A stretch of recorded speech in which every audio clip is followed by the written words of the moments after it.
Hi friends, ಇವತ್ತಿನ video ಮೂಲಕ ಶಿವರಾತ್ರಿ ಹಬ್ಬದ ಸ್ಪೆಷಲ್ ಆಗಿ ಸುಲಭವಾದ ವಿಧಾನದಲ್ಲಿ ಅಷ್ಟೇ ರುಚಿಯಾಗಿರುವಂತಹ ಹುರಿದ ಅಕ್ಕಿ ತಂಬಿಟ್ಟು ಯಾವ ರೀತಿ ಮಾಡೋದು ಅಂತಂದ್ಬಿಟ್ಟು ತೋರಿಸ್ಕೊಡ್ತಾ ಇದ್ದೀನಿ. ಸೊ ಬನ್ನಿ ಇವಾಗ ಲೇಟ್ ಮಾಡ್ದಿರಾ ಈ ಅಕ್ಕಿ ತಂಬಿಟ್ಟು ಯಾವ ರೀತಿ ಮಾಡೋದು ಅಂತಂದ್ಬಿಟ್ಟು ನೋಡೋಣ. ಪ್ಯಾನಲ್ಗೆ 1 ಕಪ್ ಆಗುವಷ್ಟು ಅಕ್ಕಿ ಹಾಕ್ಕೊತಾ ಇದ್ದೀನಿ. ಅಕ್ಕಿ ಹಾಕ್ಕೊಂಡಿದ್ದಾದಮೇಲೆ ಈ ಅಕ್ಕಿನ ನಾವು ಲೋ ಫ್ಲೇಮ್ನಲ್ಲೇ ಒಂದು 3ರಿಂದ 4 ನಿಮಿಷ ಚೆನ್ನಾಗಿ ರೋಸ್ಟ್ ಮಾಡ್ಕೋಬೇಕು. ಅಂದರೆ ಪೂರ್ತಿಯಾಗಿ ಕಲರ್ ಚೇಂಜ್ ಆಗೋವರೆಗೂ ರೋಸ್ಟ್ ಮಾಡ್ಕೋಬಾರ್ದು. ಲೋ ಫ್ಲೇಮ್ನಲ್ಲಿ ಒಂದು 3ರಿಂದ 4 ನಿಮಿಷ ರೋಸ್ಟ್ ಮಾಡಿಕೊಂಡ್ರೆ ನಮಗೆ ಕರೆಕ್ಟಾಗಿ ಸರಿ ಹೋಗುತ್ತೆ. ಈಗ ಒಂದು ಪ್ಲೇಟ್ಗೆ ತೆಗೆದಿಟ್ಕೊಳ್ಳಿ ಅಕ್ಕಿನ. ಈಗ 1/3 ಕಪ್ ಆಗುವಷ್ಟು ಕಡಲೆ ಬೀಜನ ಸಹ ಹಾಕ್ಕೊಂಡು ಕಡಲೆ ಬೀಜನೂ ಅಷ್ಟೇ ಲೋ ಫ್ಲೇಮ್ನಲ್ಲಿ ಕಲರ್ ಚೇಂಜ್ ಆಗೋವರೆಗೂ ರೋಸ್ಟ್ ಮಾಡ್ಕೋಬೇಕು. ಈಗ ಈ ರೀತಿ ಕಡಲೆ ಬೀಜನೂ ರೋಸ್ಟ್ ಮಾಡ್ಕೊಂಡಿದ್ದಾದ್ಮೇಲೆ ಒಂದು ಪ್ಲೇಟ್ಗೆ ತಗೊಂಡು ಇದನ್ನು ಅಷ್ಟೇ ಪೂರ್ತಿಯಾಗಿ ತಣ್ಣಗಾಗಲಿಕ್ಕೆ ಬಿಡಿ. ಈಗ ಒಂದು 1/4 ಕಪ್ ಆಗುವಷ್ಟು ಬಿಳಿ ಎಳ್ಳನ್ನು ಸಹ ಹಾಕ್ಕೊಂಡು ಲೋ ಫ್ಲೇಮ್ನಲ್ಲಿ ಎಳ್ಳು ಸ್ವಲ್ಪ ಲೈಟ್ ಗೋಲ್ಡನ್ ಕಲರ್ ಬರೋವರೆಗೂ ರೋಸ್ಟ್ ಮಾಡ್ಕೊಂಡಿದ್ದಾದ್ಮೇಲೆ ಪ್ಲೇಟ್ಗೆ ತೆಗೆದು ಪೂರ್ತಿಯಾಗಿ ತಣ್ಣಗಾಗಲಿಕ್ಕೆ ಬಿಡಿ. ಈಗ 1-2 ಟೇಬಲ್ ಸ್ಪೂನ್ ಆಗುವಷ್ಟು ಗಸಗಸೆನೂ ಅಷ್ಟೇ ಹಾಕ್ಕೊಂಡು ಲೋ ಫ್ಲೇಮ್ನಲ್ಲಿ ಗಸಗಸೆ ಚೆನ್ನಾಗಿ ಸಿಡ್ದಾದ್ಮೇಲೆ ಇದನ್ನು ಅಷ್ಟೇ ಒಂದು ಪ್ಲೇಟ್ಗೆ ತೆಗೆದು ಪೂರ್ತಿಯಾಗಿ ತಣ್ಣಗಾಗಲಿಕ್ಕೆ ಬಿಡಿ. ಈಗ ಮಿಕ್ಸಿ ಜಾರಲ್ಗೆ ನಾವು ಸ್ಟಾರ್ಟಿಂಗಲ್ಲಿ ರೋಸ್ಟ್ ಮಾಡಿ ಇಟ್ಕೊಂಡಿದ್ರಲ್ವ ಅಕ್ಕಿ ಹಾಕ್ಕೊತಾ ಇದ್ದೀನಿ. ಹಾಗೆಯೇ ಅಕ್ಕಿ ತಗೊಂಡಿರ್ತಕ್ಕಂಥ ಕಪ್ಪಲ್ಲೇ ಒಂದು ಅರ್ಧ ಕಪ್ ಆಗುವಷ್ಟು ಹುರ್ಗಡ್ಲೆ ಹಾಗೆಯೇ ಒಂದು 4ರಿಂದ 5 ಏಲಕ್ಕಿನ ಸಹ ಹಾಕ್ಕೊಂಡು ಮಧ್ಯದಲ್ಲಿ ಮಿಕ್ಸ್ ಮಾಡ್ಕೊತ ಎಷ್ಟು ಸಾಧ್ಯವಾಗುತ್ತೋ ಅಷ್ಟೊಂದು ಸ್ಮೂತಾಗಿ ನಾವಿಲ್ಲಿ ಪುಡಿ ಮಾಡ್ಕೊಂಡು ತಗೋಬೇಕು ಅಕ್ಕಿ ಹಾಗೆಯೇ ಹುರ್ಗಡ್ಲೆನ. ಈಗ ಈ ರೀತಿ ತುಂಬಾ ಸ್ಮೂತಾಗಿ ಪುಡಿ ಮಾಡ್ಕೊಂಡಿದ್ದಾದಮೇಲೆ ಈ ರೀತಿ ಒಂದು ಬೌಲಲ್ಗೆ ಸ್ಟ್ರೈನರ್ನ ಇಟ್ಕೊಂಡು ಈ ಅಕ್ಕಿ ಹುರ್ಗಡ್ಲೆ ಪುಡಿ ಮಾಡ್ಕೊಂಡಿದ್ರಲ್ವ ಇದನ್ನು ಹಾಕಿ ಜಲ್ಲಡಿ ಇಟ್ಕೊಂಡ್ಬಿಡ್ಬೇಕು. ಯಾಕೆ ಅಂತಂದರೆ ಅಕ್ಕಿನೂ ಸಹ ತಗೊಂಡಿರೋದ್ರಿಂದ ನಾವು ಖಂಡಿತ ಹಿಟ್ಟನ್ನು ಈ ರೀತಿ ತುಂಬ ಸ್ಮೂತಾಗಿ ರೆಡಿ ಮಾಡ್ಕೋಬೇಕು. ಈಗ ನಮಗಿಲ್ಲಿ ಅಕ್ಕಿ ಹುರ್ಗಡ್ಲೆ ಪುಡಿ ರೆಡಿ ಮಾಡ್ಕೊಂಡಿದ್ದಾದಮೇಲೆ ಇದೇ ಬೌಲಲ್ಗೆ ನಾನಿಲ್ಲಿ ಸ್ಟಾರ್ಟಿಂಗಲ್ಲಿ ಎಳ್ಳು ಗಸಗಸೆ ರೋಸ್ಟ್ ಮಾಡಿಟ್ಕೊಂಡಿದ್ರಲ್ವ ಅದನ್ನು ಹಾಕ್ಕೊತಾ ಇದ್ದೀನಿ.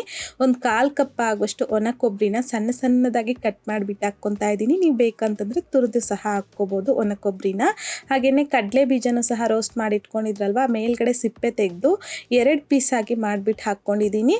ಇದ್ರ ಜೊತೆಯಲ್ಲಿನೇ ಒಂದು 1/4 ಕಪ್ ಆಗುವಷ್ಟು ಹುರ್ಗಡ್ಲೆನೂ ಸಹ ಹಾಕ್ಕೊಳ್ಳಿ. ನಾನು ಹಾಕೋದು ಮರ್ತಿತ್ತು. ಸೊ ಖಂಡಿತ ನೀವು ಹುರ್ಗಡ್ಲೆನೂ ಸಹ ಹಾಕಿ ಮಿಕ್ಸ್ ಮಾಡಿಬಿಟ್ಟು ಪಕ್ಕಕ್ಕೆ ಇಟ್ಕೊಳ್ಳಿ.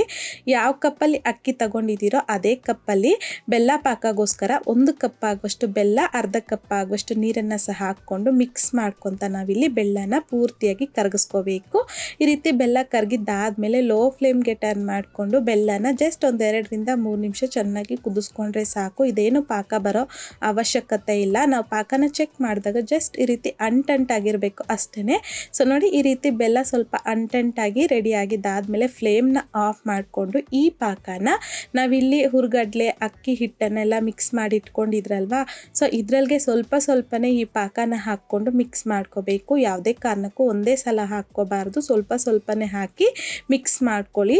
ಜೊತೆಗೆ ನಾವು ಒಂದೇ ಸಲ ಹಾಕ್ಬಿಟ್ರೆ ತುಂಬ ಸಾಫ್ಟ್ ಆಗಿಬಿಡುತ್ತೆ. ಸೊ ಹಾಗಾಗಿ ಸ್ವಲ್ಪನೇ ಹಾಕ್ಕೊಂಡು ಮಿಕ್ಸ್ ಮಾಡ್ಕೋಬೇಕು. ಜೊತೆಗೆ ನಾವಿಲ್ಲಿ ಅಕ್ಕಿ ತಂಬಿಟ್ಟು ಮಾಡ್ತಿರೋದ್ರಿಂದ ನಾವಿಲ್ಲಿ ಸ್ವಲ್ಪ ಬೆಲ್ಲ ಪಾಕ ಸ್ವಲ್ಪ ಜಾಸ್ತಿಯಾಗಿ ಹಾಕ್ಕೋಬೇಕಾಗತ್ತೆ. ಯಾಕೆ ಅಂತಂದರೆ ಇದು ತಣ್ಣಗಾಗ್ತಿದ್ದಂತೆ ಗಟ್ಟಿ ಆಗಿಬಿಡುತ್ತೆ ಅಕ್ಕಿ ತಂಬಿಟ್ಟು ಅನ್ನೋದು. ಸೊ ಹಾಗಾಗಿ ನಾವಿಲ್ಲಿ ಬೆಲ್ಲ ಪಾಕನ ಈ ರೀತಿ ನೋಡಿ ಉಂಡೆ ಕಟ್ಟೋವಾಗ ಸ್ವಲ್ಪ ಸಾಫ್ಟಾಗೇ ಇರಬೇಕು. ಆ ರೀತಿಯಾಗಿ ನಾವಿಲ್ಲಿ ಬೆಲ್ಲ ಪಾಕನ ಹಾಕ್ಕೋಬೇಕು.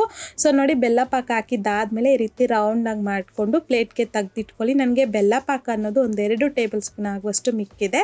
ಸೊ ನೋಡಿ ಈಗ ಎಲ್ಲ ಉಂಡೆಗಳನ್ನು ಸಹ ಮಾಡಿಬಿಟ್ಟು ಪ್ಲೇಟ್ಗೆ ಸರ್ವ್ ಮಾಡ್ಕೊತಾ ಇದ್ದೀನಿ ಅಷ್ಟೇ. ಸೊ ನೋಡಿದ್ರಲ್ಲ ತುಂಬಾ ಸಿಂಪಲ್ ಆ್ಯಂಡ್ ಟೇಸ್ಟಿಯಾಗಿ ಶಿವರಾತ್ರಿ ಹಬ್ಬದ ಸ್ಪೆಷಲ್ ಆಗಿ ಅಕ್ಕಿ ತಂಬಿಟ್ಟು ಯಾವ ರೀತಿ ಮಾಡೋದು ಅಂತಂದ್ಬಿಟ್ಟು ಈ ವಿಧಾನದಲ್ಲಿ ನೀವು ಸಹ ಒಂದ್ಸಲ ಟ್ರೈ ಮಾಡಿ ನೋಡಿ. ಟ್ರೈ ಮಾಡಿದ್ದಾದಮೇಲೆ ನಿಮಗೂ ಸಹ ಟೇಸ್ಟ್ ಹೇಗೆ ಬಂತಂದ್ಬಿಟ್ಟು ಮರಿದೇ ನನಗೆ ಕಾಮೆಂಟ್ ಬಾಕ್ಸಲ್ಲಿ ಕಮೆಂಟ್ ಮಾಡಿ, ಲೈಕ್ ಮಾಡಿ, ಶೇರ್ ಮಾಡಿ. ಮತ್ತಷ್ಟು ಈಸಿ ಆ್ಯಂಡ್ ಸಿಂಪಲ್ ಕ್ವಿಕ್ ರೆಸಿಪೀಸ್ಗೋಸ್ಕರ ದಯವಿಟ್ಟು ನೀವಿನ್ನೂ ನಮ್ಮ ಮೆಗಾಶ್ರೀಸ್ ಕಿಚನ್ ಚಾನಲ್ನ ಸಬ್ಸ್ಕ್ರೈಬ್ ಮಾಡಿಲ್ಲ ಅಂತಂದರೆ ಸಬ್ಸ್ಕ್ರೈಬ್ ಮಾಡಿ.